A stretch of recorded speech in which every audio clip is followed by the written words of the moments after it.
Yesuus jira. Waaqayyo irraa booddee dorgomaatuun ta'in mootaa si godha Yesuus Kiristoos. Dorgomaa miti akka dubbadha. Dorgomaa miti jedhaa dubbadha. Mootaadhaan jedhaa dubbadha. Biqiltuu reefu dhaabbattee mataan ishee lafa keessa ol ba'uun argaa. Garuu harka nama afuriitu bira dhaabbate kunuunsa. Arfan isaaniiyyuu si'a tokko waatti godhu. Arfan isaaniiyyuu si'a tokko itti bubbu. Arfan isaaniiyyuu tajaajila wal fakkaataa laatuuf tokko tokko miti. Maaliidhaan gaafadha Waaqayyoon. Keessumaa lubboonni naannoo nama 142 ol ta'an Gooftaan Yesuus akkasumaan jedha. Afur ta'anii si'a tokko itti bu'u, si'a tokko tajaajilu garaa miti. Shiftiidhaan miti. Dabareedhaan miti. Anuma tokko itti bubbu Gooftaa Yesuus jedheen gaafadha. Maaliin yeroo jedhu Hafuurri Qulqulluun akkasumaan jedha. Ilaamee naan jedha Waaqayyo. Akeekaan itti yaadee, akeekaan jaalladhee, akeekaan barbaadee, akeekaan filadhee kana waametu jiru naan jedha. Naannoo nama 142 ol kan ta'an keessaa maal dharee jedhee gaafannaan foon qabeessa du'ee badutu hin ta'in hafuura kooti naan jedha. Maal gootaa jedheen gaafadhe Waaqayyoon akkasumaan jedhe Waaqayyo tajaajila foolii qabuu fi jireenya foolii qabu, kunuunsa foolii qabu, eebba foolii qabuu fi nagaa foolii qabu. Ani Waaqayyo naan jedha. Isaan kana irratti har'aa kaasee gochuu nan jalqabaa naan jedha Yesuus Kiristoos. Maal naan jedha ture dhaqii jedhe namoota agartu kanatti milikkitatti godhi jedha.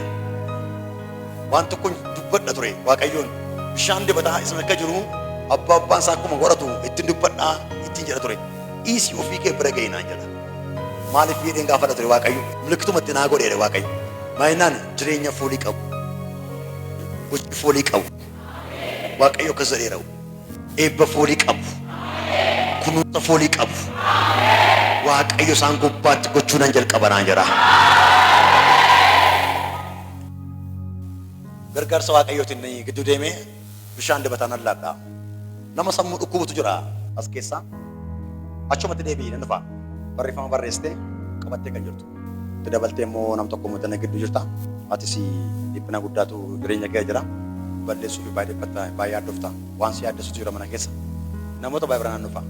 Nam tokko immoo dana gidduu kan jirtu jirta. Atis immoo kuni mallattoon isaa yeroo baay'ee kan ture miti.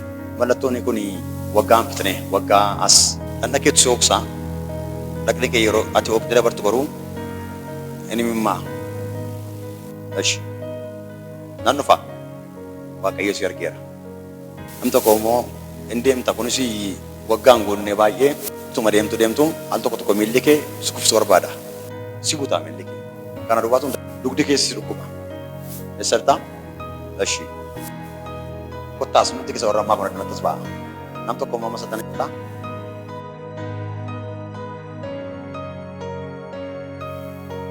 Nam tokko matana jirta. Waan gootu hin beektu yeroo waa hojjettu hojjettee kaateetu waan hojjette irraanfattee barbaadda. Dabaree nam tokko waama ammasii. Ati nama baay'ee dhamoodha. Kan Waaqayyo illee nyaattee hin beektu ati. Garuu boonsaa keetu ni eebbifamu.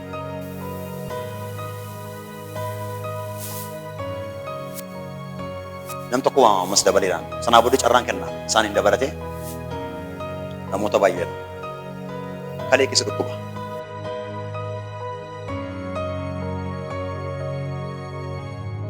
Gurri kee darbee isuma nama dubbadhu kanallee baay'inaan dhagaan jirtu. Kottu. Yesuus jiraataadha. Namni as jiru ameen haa jedhu. Nam tokko immoo as gidduu jirtaati immoo saantii baddoo kanaaf fuudhamee haxxee guyyaa gaafa akkasiin jedhame gootee kaaftee baay'ee dadhabdaati.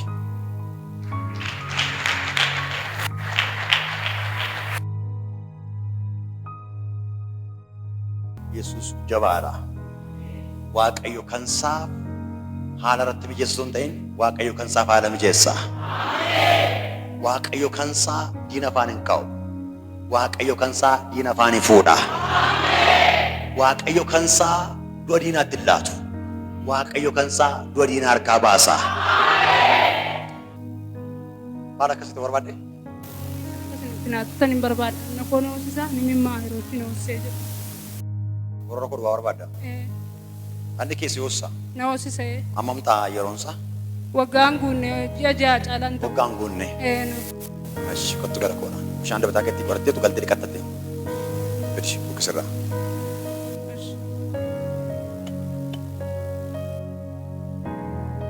Padang. Mama bakki marraan godhadhu.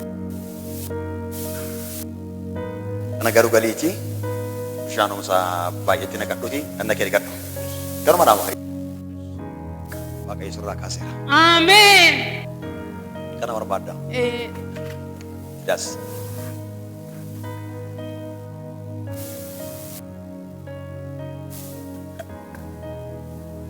Galii godhadhatis. Garuu Waaqayyo gooftaan guutummaatti hojiirra oolcheera. Ameen. Eshi maal barbaadde? Dibataa kanatti bishaan dibataa akkas hin gootan. Bishaan dootaa barbaadde? Siiteera maqaa Yesuus. Naamee. Maal barbaadde? Fakii sanitti na godha. Achuu barbaadde? Waa yaaddee godhadhu. Mirgi moochan kee ta'eera. Maal barbaadde? Gaaffii baattee jirta. Gaaffii baay'eedha. Akka maasitu barbaadde kanarratti? Akkasiin bishaan dibataatti naa godha. Maqaa Yesuus Kiristoosis siif ta'eera maqaa Yesuusiin. Maal barbaadde?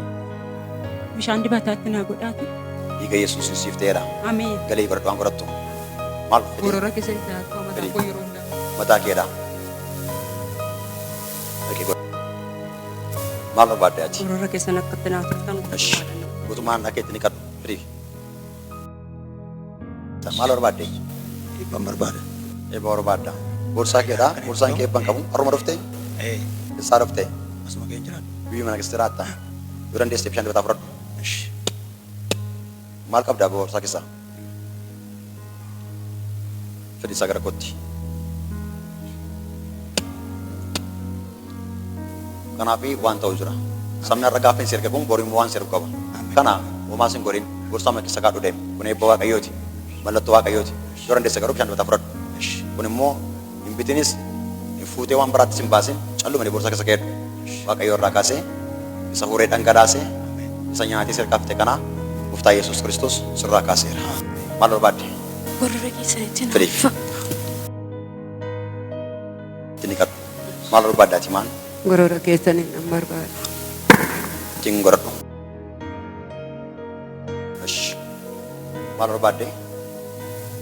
Eebbifamuu waan barbaada. Eebbifamuu barbaadda. Maal qabattee jirta? Bakka fedhii kana godhi. Kana boorsaa keessa kaadhu. Hin baasin Ameen. waan biraan godhin. Ameen.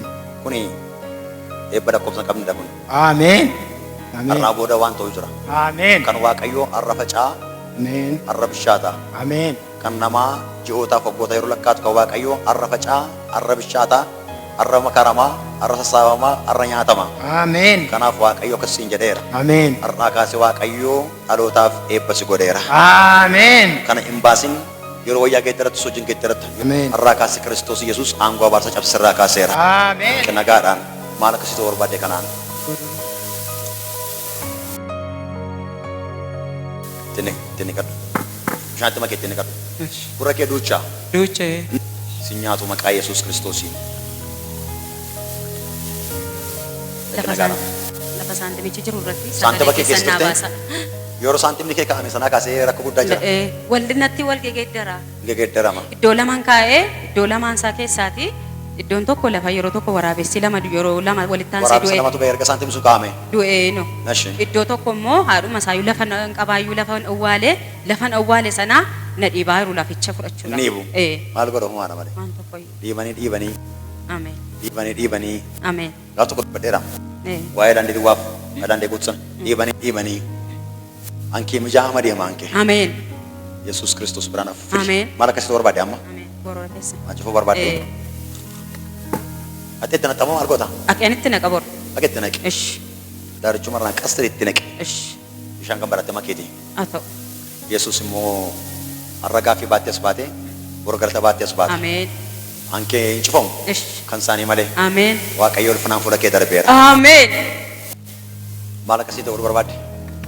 Irratti gorora keessa naati. Achifuu barbaadde? Eeyyee. Galii waliin makeessa. Ameen. godaanis namnis Ameen. wayyaanis buddeenis maaddinis Ameen. waan taatuati waan tokko iyyuu Kiristoos duukaa jira waan ta'eef shantaan carraa yeroo laadhudha gidduu deeme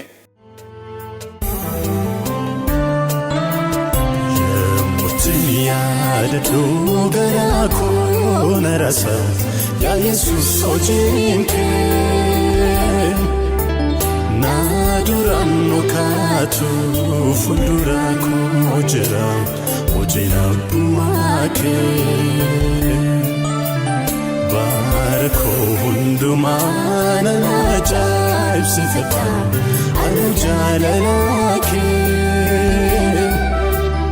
utumaran fatin ofi kenaaf laatte hundaanaaf ta'uu kee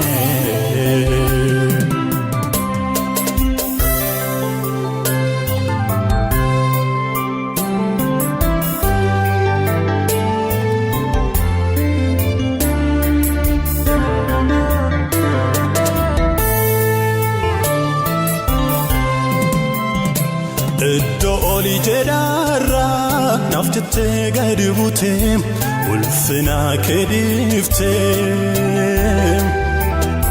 dhoksa jaalala kee anatti mul'isuuf hundumaa obsiteem aboo qabdu turtee uummattuun lakkoofne kan koo caalchifteetta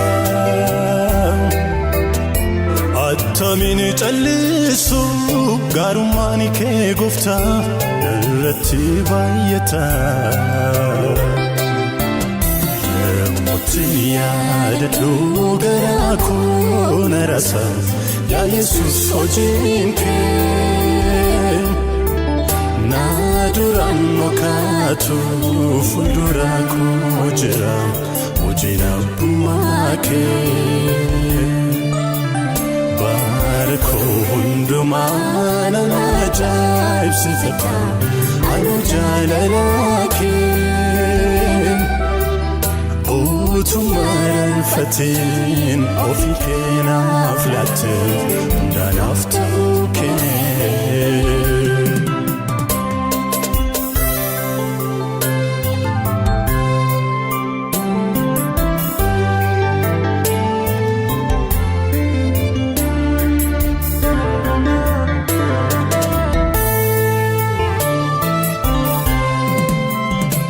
Attamani dagaadha hojjete dhiphina Golgoota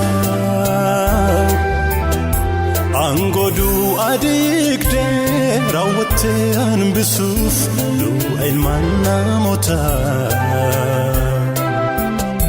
ga'een kun nageenyaan anis kunoo dhaabee fuula kee weeddisaa Isan safaramne olma jaalala keef ani maalan deebisa yemmuutti yaadadhu garaa koo na rasa yaa Yesuus hojiin kee na duraan nu kaatu fuuldura koo jira hojiin abbummaa kee Barko hundumaa na ajaa'ibsifata anu jaalala kee utumaran fatin ofi kenaaf laatte hundaanaaf ta'uu kee